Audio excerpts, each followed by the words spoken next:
Welcome to the Rugby League Outsiders Prediction video. This is the only prediction video on the internet that counts, in our opinion. My name's Craig. My name's Karl. 86,000 fans turned up to watch rivals round, and it did not disappoint. High quality rugby league across the board, full stadiums. Do we really need the NRL to come and save us?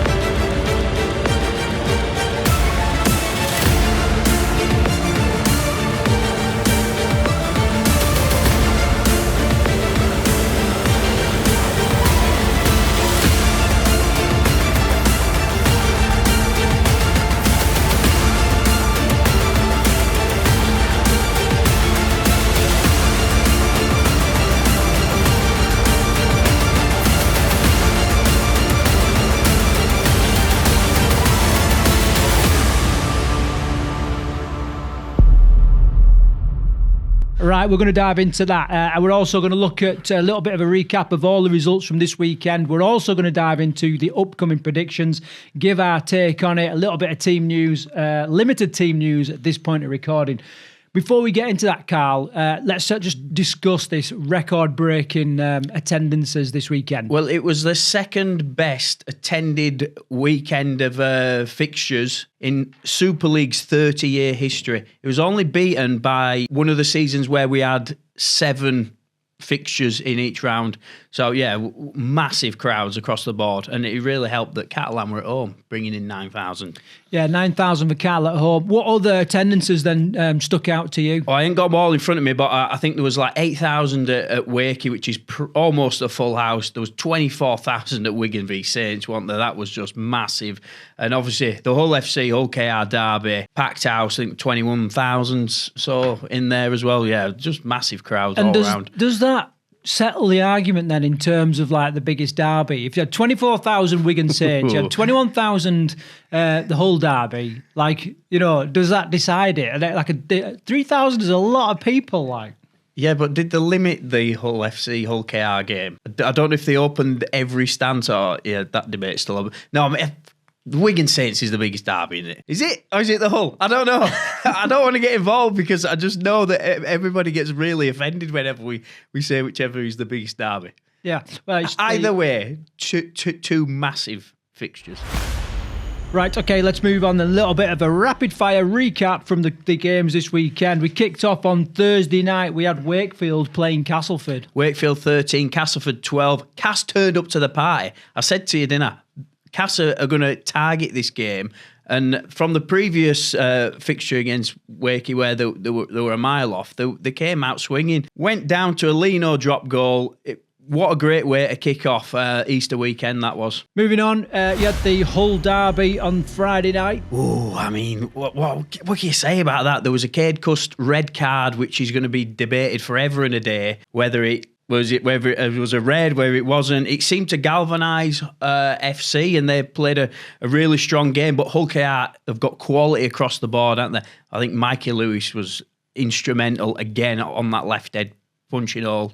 And a Gerard Warrior Hargreaves fucking flip to score a try, which was absolutely quality. Great game that was. Almost the comeback of all comebacks, wasn't it? Yeah, the FC just got stuck into them, didn't they, in that second half? And it looked like, yeah, could we have an upset on our hands? But like I say, Hull KR have got quality across the board, and yeah, deserved winners. Okay, back to the other side of the country then. We had Wigin Saints at the Brick Community Stadium. You always know you're going to get a high quality game, don't you, when Wigan and Saints rock up? And it all went down to, I think, in such big games like this, big game players come to the forefront. Jaifield with a double, I think, was the difference between the two sides. And interestingly, Johnny Lomax was dropped for the game. You had Whitby there in the halves with Wellesby and Sailor out the back. Yeah, and he did play really well, didn't he? I think Saints are going to build around him now. I mean, he's only played a couple of games. He's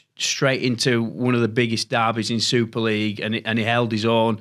He troubled Jai Field actually with one of the bombs that he put up. It went all over the place. Yeah, he's a great player, exciting prospect. Maybe one for an England fantasy future squad. I don't know. Well, maybe.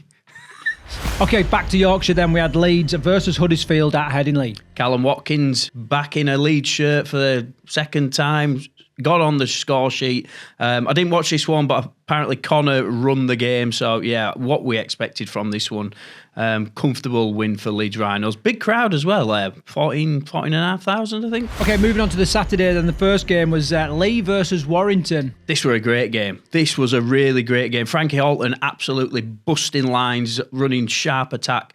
And Lachlan Lamb just had a field day. I think he played some of his best rugby I've seen this year. He took on the line. He took on the Warrington defence, and he caused them loads of problems. Another game, Warrington sort of started making their way back into it, but yeah, it was Leigh were too strong. I mean, I think Wire are really struggling not having George Williams in the team at the minute. Yeah, and just going back to our predictions last week, this was the only game that the pair of us got wrong last week. Yeah, we both said, didn't we, that we thought Leigh could possibly pinch this one, and then I think we both bottled out and went for Warrington win. And yeah, Leigh did win. They were in front of the home fans. Great performance. And then the final game, then almost a bit of a damp squib. You have Catalan versus Salford in the south of France. Yeah, we just keep saying the same thing about Salford, don't we? They're being stripped to the players. There ain't much they can do. Interesting, Paul Rowley did say in his interview after the game, he only needs a few players, so a few decent players to make this Salford side click again. So, yeah, I mean, Catalan were good. Tommy Makinson got 3 tries. Hat-trick for him. So it's great to see him still flying.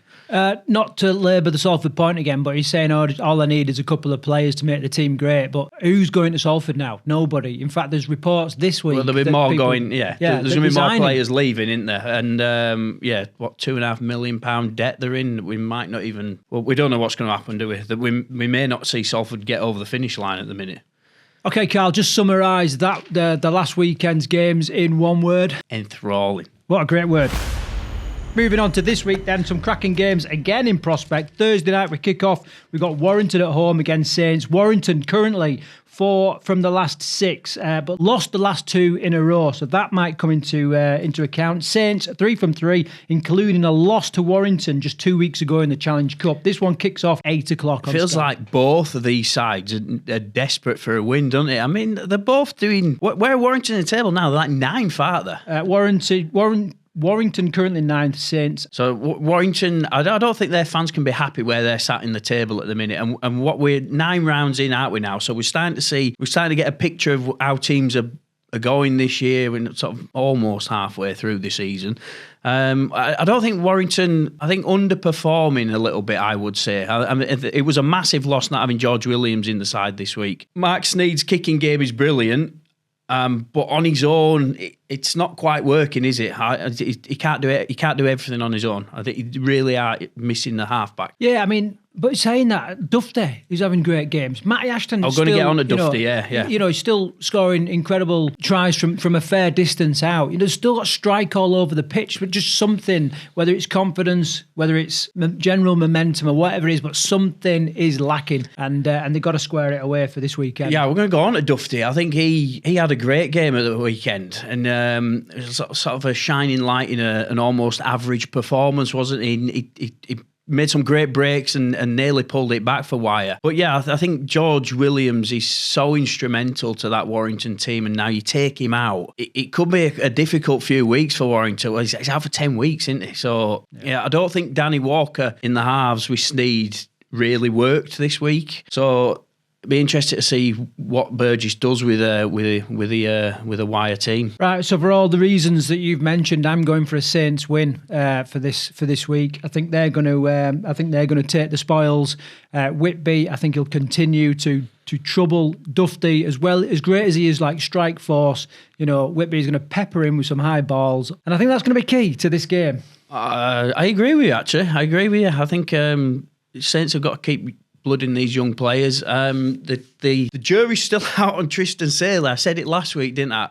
We don't really know. Like, some weeks he's red hot, some weeks he's cold. He made some daft errors at the weekend, especially in the sort of 70 odd minutes handed Wigan the last try, didn't he? I think Paul Wellens is picking the best side that he has available to him, but they're just not. They're just not quite clicking, are they? I think Saints are where they are for the team they have, and a lot of fans are sort of picking on Wellens and sort of, pointing all the blame at him, aren't they? But like I said, I think he's picking the best side that he has available to him. Don't think there's too much more he could really do. But having said that, I mean, just if you to look at like the first 20 minutes of this game this week, there was like errors, significant errors in terrible positions on the pitch from some of the senior players, so that's definitely having a bit of a factor. But that's nothing to do with how you coach, is it? Well, no, if players are making errors, they're making errors. I suppose all he can really do is change his team with the players that he has available to him, but he can't really help that. Okay, we're both going for Saints then. Difficult night at the office. Took the words out of my mouth then. What do you mean? I didn't say I was going for Saints. Yeah, you did. You said I agree with you. All right, I'm going for Saints anyway. Right, so cleared that up. We're both going for Saints there for a win. Difficult evening perhaps for Leeds at Headingley on Friday night. Kicks off at 8 o'clock. They are playing Hull KR, currently top of the table. Leeds sitting 6th. Leeds currently 3 from the last 6. And Hull KR 5 from the last 6. The only blotch on their record is that loss against Wigan recently. Yeah, Hull KR are just smashing it out. They're really exciting rugby. I just like to watch them play at the minute. They feel like they can score from anywhere on the field, and they often feel like they're in the most dangerous when they're in like almost the middle of the field. You get them too close to the line, and they don't always tend to break team. They don't always tend to find that gap, but put them midway, put them like halfway, 40-metre line, and they get quite adventurous. Start shipping the ball out wide. Mikey Lewis will throw a little dummy or something. Burgess will go through a gap. Exciting to watch, really exciting to watch. I think Leeds have got a handful here coming this weekend. Yeah, I think it's interesting when you hear, like, Elliot Mincello spoke about this quite a bit. Like, they know that they've got a set number of points in the bag. Like, they're generally going to score a certain number of points. Therefore, if they can nil a team, they know they'll win. And what an interesting mindset to have to go into a game, especially a mid-table team like Leeds. So if they're going to say, right, if we just nil them, concentrate on our defence, the attack will come. Mikey Lewis found space on that left edge for that out of nowhere. Yeah, there was just no space, and he just seemed to round players. I know one of the, can't remember which play it was, like shot up and so there was a disjointed defensive line, but there was still like very little space, and he just got through. Supported by Burgess, and they do that incredibly well. Gildart as well went through, didn't he, on that edge? What about Morg? Hot feet in the 10 metres out. He just created a try from nothing. So that's another dynamic they've got into their attacking play now. If Hull KR can get that defence that's just unbreakable, then when they start playing Wigan, it's going to be interesting later on in the season. But yeah, they're great to watch, especially in attack. As much as I want Leeds to win, and I'm loving it. I called this back end of last season. I love watching Jake Connor in a Leeds shirt. He's an absolute magician at times, and he's really got his attitude sorted out at the minute.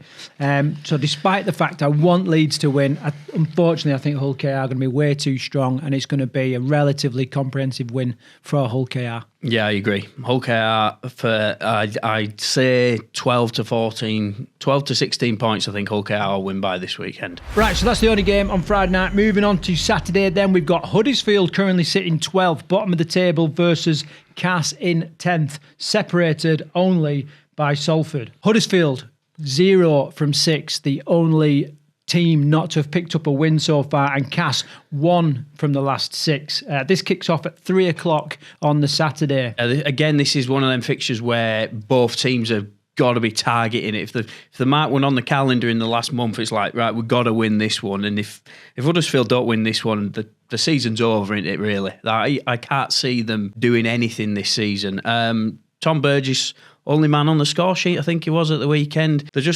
They can't score tries. The forwards aren't creating much of a platform for them. It's difficult. Castleford, on the other hand, I thought they played really well against Wakefield. And it's interesting that Gary came back into the side. You don't usually see a winger have that much of an effect on a side.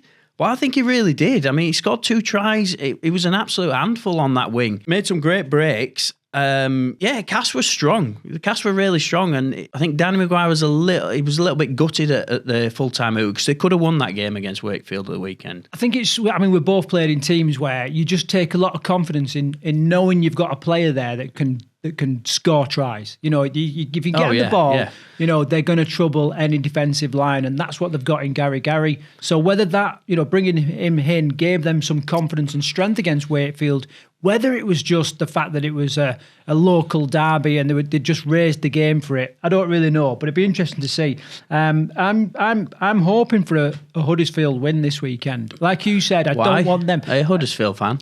No, I'm not a Huddersfield fan, but like you said, I think if they don't win this week, apart from Salford, and who knows where they're going to be, I don't know where Huddersfield are going to pick these points up. So, you know, I'm hoping this is going to be the first step, and I'm not asking for the demise of Castleford or anything like that. You know what I mean? But just in the interest of having a strong table, you know, does everything we say have to come with a disclaimer now because of what gets put in the comments? Mate, you're pissing people off at both sides of the globe, aren't you? Well, yeah. Not intentionally. I mean, it is an Ashes year. Well, we'll go back to that another time. But yeah, please, what we say, it doesn't actually matter what we say. Your team will still play however they want to. Anyway. Right, so you done? So what are you saying, Karl? Oh, I think Cass are going to win this. I think Cass are going to target this game. I think they'll be full of confidence having how they played against Wakefield. Definite Castleford away win coming this week. Well, you mentioned Wakefield. The next game then, that's Wakefield out to the south of France against Catalan. Catalan currently 5 from the last 6, sitting 7th in the table. Wakefield 8th in the table, currently 3 from the last 6. Kicks off at 17:30. Difficult one to call this. Catalan with a big win. Wakey just scraped it. Max Jowett back in the side, who we had a bit of a tip on the shoulder actually for when I said that Max Jowett should be considered for England, although it was one of the only positive comments I received on that. But yeah, he's back playing great, and it's good to see him back in the side. Catalan, I didn't see the Catalan game this weekend, so can't really comment too much on it. But they're playing pretty well, aren't they? They've been steadily getting better week on week. Like McNamara's got a bit of fire in his belly again at the minute, so yeah, should be a good one this. How do you see this one going? Yeah, no, it is. This is a real tough one to call. It is, isn't it? Despite the fact that it's in the south of France, you know, Wakefield making good strides to cement themselves as a mid-table team that can trouble most teams. So, however, I've gone first on every team so far. Then you make your decision based on that. So yeah, that's how it works. Plus the fact that you've come with like a Danny LaRusso haircut this week. Have I? Yeah, you have. Yeah, straight out of Greece. Then you got to call this one first. I have got a leather jacket. That does not surprise me. You know that anyway, don't you? Is it yours or is it your wife's? Because I'm sure I've seen her wear it as well. No. It's definitely mine, mate. Right, interesting. Right, I really like Mason Leigh. I think he's playing really well. I never used to be a fan of his. I always thought he was a bit of a fringe player, a bit of an average player. He saved the day for Wakey at the weekend with his drop goal, although it only just went over the bloody posts. But his kicking game's been incredible all season, and I think that's very important to look at these days. You've got to have a good kicking game in your side, and his kicking game has been on point all season. Catalan, although they're at home, I fancy Wakefield, and I can't. I've got. You don't know why? I don't know why, and I ain't really got an argument to back that up. I just fancy Wakefield. I think they might get a win this week. Okay, both teams very, very close. I think Catalan's got perhaps a little bit more momentum going into this game.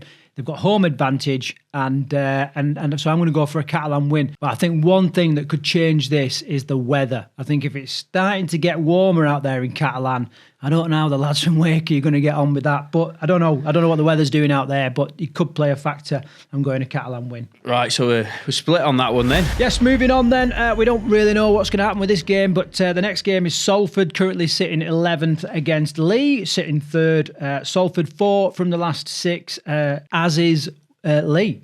So this kicks off at 17:30.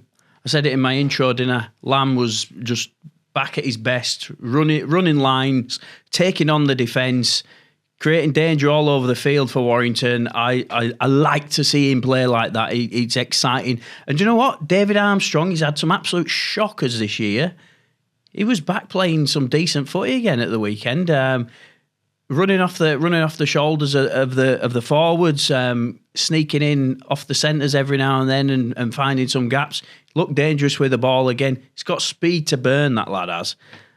Yeah, I really like it. I liked what Leigh did at the weekend. A massive confidence boost for them, beating Warrington at home. So should be a good game.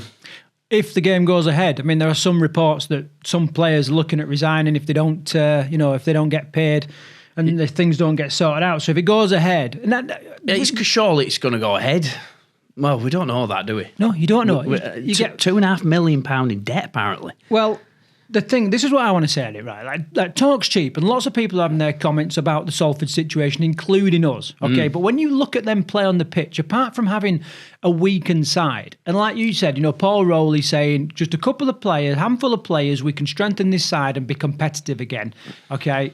You look, they're still hungry. They're still working hard for each other. They're still putting the bodies on the line. You know what I mean? So I think they could trouble some teams. They ain't going to trouble Leigh this weekend. I think the tail of the table is an indication of where these two teams are, and this is a real convincing win for Leigh this weekend.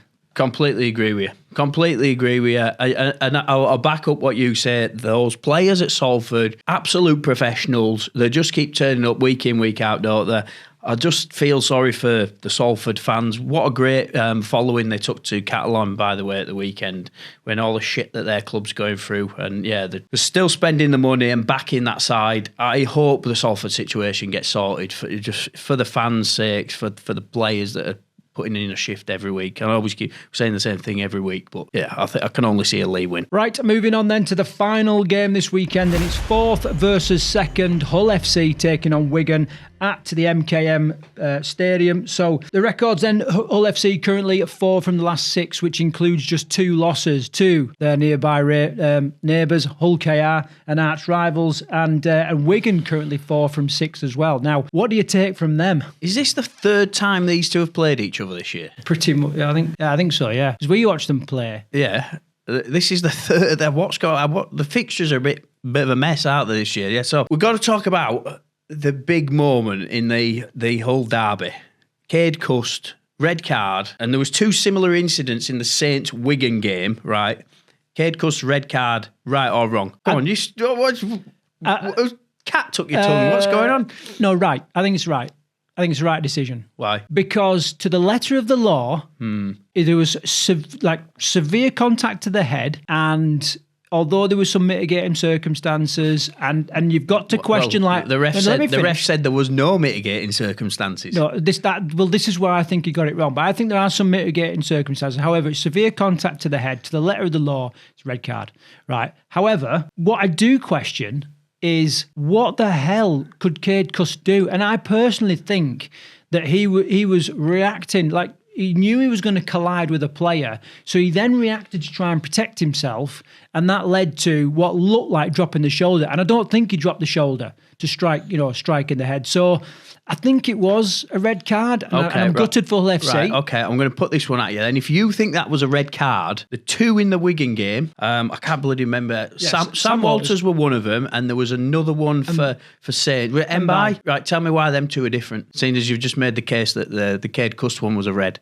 and the 2 in the Wigan Saints derby were both yellows. Right, well, listen, what you're doing there is a false equivalent, right? Because they can both be wrong and they can both be right. Do you know what I mean? Both decisions. They can, you know what I mean? Right. So, but if I look at the Mbai one, right? Now, I personally think that was almost worse than the Cade Cust. It didn't look as bad. It didn't look as bad. However, I think Mbai could have done more to avoid that contact, just because of the way the player was. You think about Cade Cust. He had more reaction time. Cade Cust was going for the ball. He was right next to the upright, the post to avoid. Okay, he's on the try line, so that's frantic anyway. When at the time you get near the try line, okay. And I think it just looked a lot worse, whereas the Mbai one, it just seemed to have more reaction time. The strike was almost carbon copy, wasn't it? So, yeah, all 3 were shoulders to the head.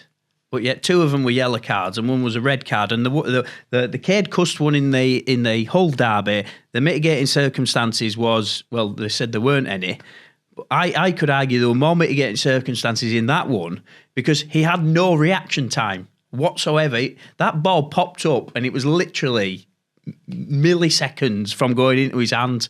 He was going to score a try at that point. He couldn't react any other way. Whereas the other 2 in the Wigan Saints derby, I could make an argument that both of them could have adjusted their tackle height and had a little bit more time to react. So I think there's some inconsistency there. That's definitely not in contention, is it? And I know and lots of people on social media, like they believe that Chris Kendall is so biased to Wigan. You know what I mean? And this is kind of played into their hands a little bit, like, especially if it is sent them by like red card, but then only give Sam Walters a yellow card, like that have played right into their hands. It definitely inconsistencies. I wonder how much like the position on the pitch played. And in terms of like Sam, we haven't really mentioned Sam Walters one. I mean, I know like there's some mitigating circumstances there that was missed by the referee, and that was the fact that his fringe was too long for him to see what was going on, right? And so straight away he should be put as a lad with no fringe. He should be punished for it being able to grow fringe. More hair on your eyebrows, mate, than you got than ears on his head. Right. So anyway, bit of tongue in cheek. It's definitely an interesting talking point, and no doubt other people will have their thing to say. And I think it really depends on what, if you're black and white, who you support. Yeah, it boils down to that. And but one thing's for sure, there is inconsistencies.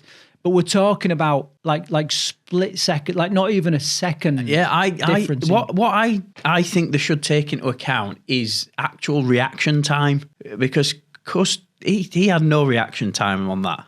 Although some people are just saying, yeah, he just deliberately went for him. I don't think he did. I think he was going for the ball. I think he was trying to score a try, and he had no reaction time.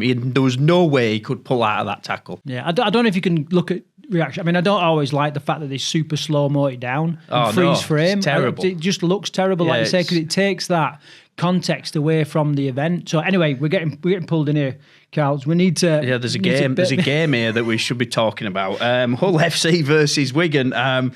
Wigan scored 2 tries from kicks this week. Bevan French kicked over for Wakefield, and Harry Smith chip kick over. They scored from that as well. So that's a very important arsenal in Wigan's play. So not only are they dangerous in open play, as I've said before, they've got a dangerous kicking game as well. Hull FC, Rapana's playing better in the centres. He certainly suits him better. He's linking really well with Caesar. I said same thing I said last week. I thought Hull played really well. I thought they were galvanised by the red card. I think they got stronger as the game went on, but it's Wigan, and it's going to be a difficult afternoon for them. Yeah, no, it's definitely going to be a difficult afternoon, especially because they're more than likely, in fact, pretty sure they're going to be without Cade Cust, who was having a bit of a storm in that game. He'd made a break shortly before the shoulder incident and was having a great game. Not only in that game, I think he's having a great season. I think he's probably one of the best seasons I've ever seen him play. I think he's really settled in well with that side, and yeah, their balance and their style of play really suits him. I think the fact that he can slot into different positions as well for him is win-win. Right, I think Wigan are getting back to their best. I really do think Wigan are on it at the minute.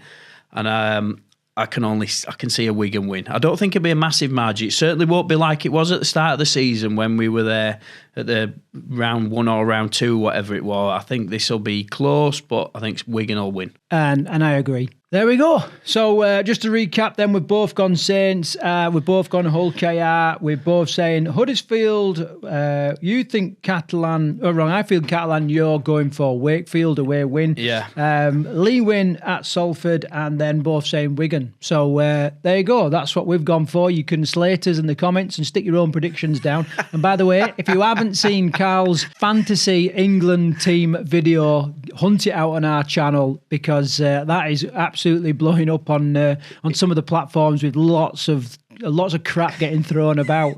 You're getting a bit of stick for that, Karl. It's going viral for all the wrong reasons. Look, some of it was a little bit tongue-in-cheek, and people are taking it way too seriously, especially the Australians. Anyway, let's finish the video on that. Okay, so until the next video, take care.